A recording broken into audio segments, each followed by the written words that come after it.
আমি পলিটিশিয়ান। সুযোগ বুঝে মার্কা দেয়।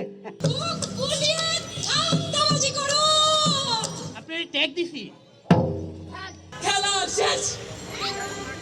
মাঝপথে বন্ধ করা হয়েছে নাটক, এরপর প্রতিবাদ সমাবেশে হামলা।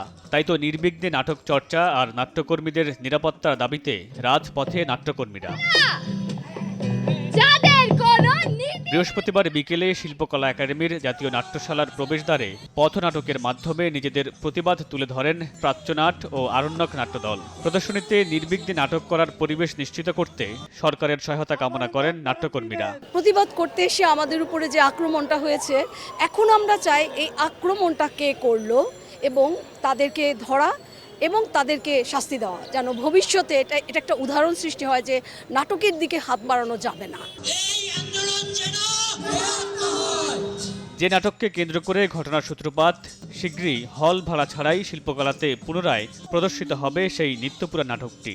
নাটক যদি আক্রমণের শিকার হয় তবে আমি মনে করি সবচেয়ে বেশি ক্ষতিগ্রস্ত হবে সাধারণ মানুষ এবং এই সমগ্র সমাজ। নিত্যপুরাণ নাটক আপনারা জানেন মাঝপথে বন্ধ করতে হয়েছিল, সেই নাটকটি আবারও এই মঞ্চে খুব শীঘ্রই আসছে।